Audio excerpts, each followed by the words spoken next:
ఏపీలో మరో 2 రోజుల్లో సార్వత్రిక ఎన్నికల పోలింగ్ జరగబోతోంది. రేపటితో అభ్యర్థుల ప్రచార పర్వం ముగియబోతుంది. రాష్ట్రంలో జరిగే ఎన్నికలు ఓ ఎత్తు, పిఠాపురంలో పవన్ కళ్యాణ్ పోటీ మరో ఎత్తుగా మారింది. ఇక్కడ తొలిసారి పోటీకి దిగిన పవన్ కళ్యాణ్ కు మద్దతుగా ఇప్పటికే సినీ పరిశ్రమ మొత్తం ఏకమైంది. ఈ నేపథ్యంలో పవన్ తో కలిసి ఉస్తాద్ భగత్ సింగ్ చిత్రంలో తొలిసారి నటిస్తున్న హీరోయిన్ శ్రీలీల కూడా స్పందించింది. పిఠాపురంలో పోటీ చేస్తున్న పవన్ కళ్యాణ్ విజయానికి మద్దతుగా టాలీవుడ్ పరిశ్రమలో ఇప్పటికే పలువురు ట్వీట్లు పెడుతూ ఉండగా ఇప్పుడు శ్రీలీల కూడా అదే బాటలో ఇవాళ ట్వీట్ చేసింది. ఇందులో శ్రీలీల పవన్ గారికి నా హృదయపూర్వక శుభాకాంక్షలు.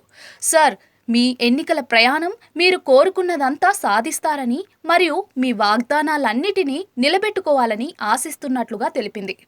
పవన్ కళ్యాణ్ను పిఠాపురంలో భారీ మెజార్టీతో గెలిపించాలని దేవుడిని ప్రార్థిస్తున్నానంటూ శ్రీలీల తన ట్వీట్ ముగించింది. సోషల్ మీడియాలో యాక్టివ్గా ఉండే శ్రీలీల తన తర్వాతి సినిమా హీరో రాజకీయాల్లో గెలవాలంటూ చేసిన ట్వీట్ ఇప్పుడు వైరల్ అవుతోంది. దీన్ని మెగా ఫ్యాన్స్, జనసేన అభిమానులు సోషల్ మీడియాలో వైరల్ చేస్తున్నారు. ఇప్పటి వరకు టాలీవుడ్లో మిగిలిన నటీనటుల ట్వీట్లకు భిన్నంగా ఎమోషనల్గా శ్రీలీల చేసిన ట్వీట్ చర్చనీయాంశమవుతోంది.